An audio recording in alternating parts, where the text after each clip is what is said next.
This video is about volume of prisms.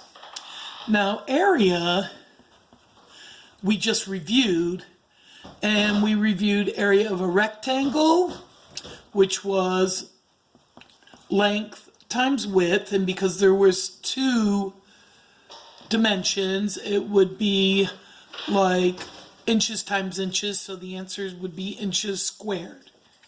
And then we did triangles, and that area is, since triangle is half of a parallelogram, then we realize that that's half of this, so it's 1/2 length times width.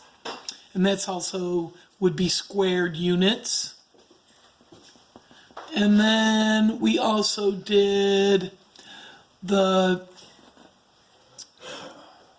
trapezoid, which we showed you was two triangles.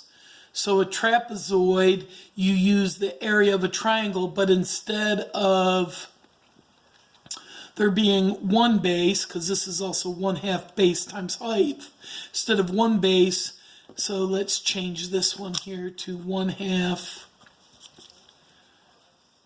base times height.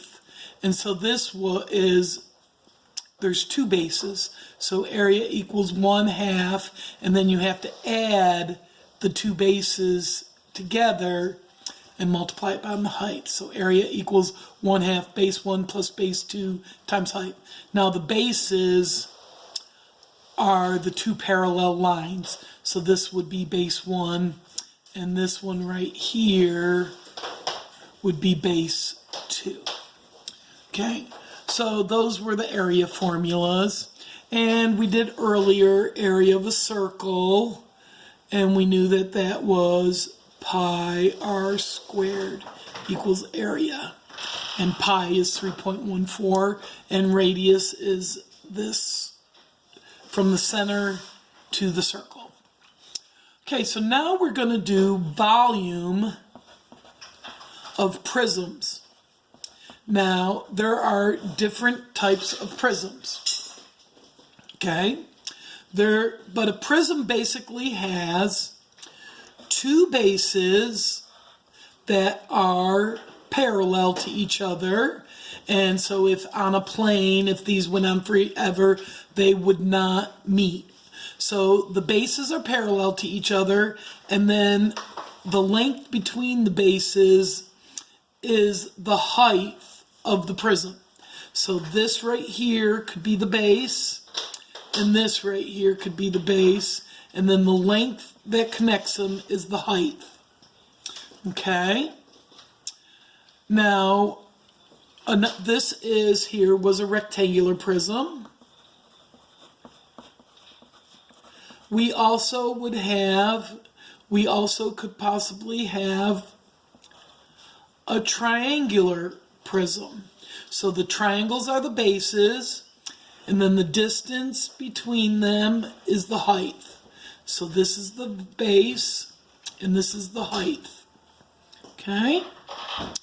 And then we could also have a circular prism, which is also called a cylinder. So the base would be the circle, and that would be the height. Okay? Now, if this was a square, it would be a square prism. Now, I just would like to mention that here, the triangle is the base. Here, the circle is the base.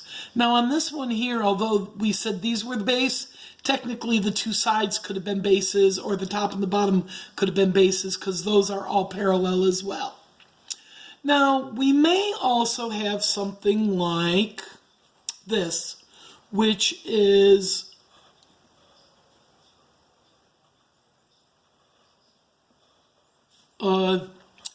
we might have something like a pentagon prism. Okay, a pentagon prism, which the base was the shape of a pentagon. Okay, and but I'll address that later about that. All right, so when we have prisms and we're finding the volume of the prism, all prisms have the same formula. So all prisms have the same formula. And the formula for a prism is volume equals area of the base. Okay, so that's big B. See, up here, when we use base, we have little b. Here, it's area of the base is big B times height. So volume equals area of the base times height. Now, this would be the height. We would plug this into there, and we would find, and we would plug the area of that base in here. Same here. Area of the base goes here, height goes here. Area of the base goes here, height goes here. And then on something like a pentagon where you don't know the area of the base, they would give you that figure. They might give that to you, and you would just plug it in, okay? You wouldn't have to find it. But all prisms have the same formula, okay? Now, I hope that helps out, and we will go on to the next lesson, and we will use this formula for volume.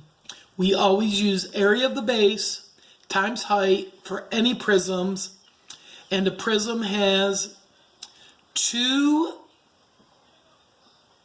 geometric figures that are parallel to each other, and then the length that connects them is the height.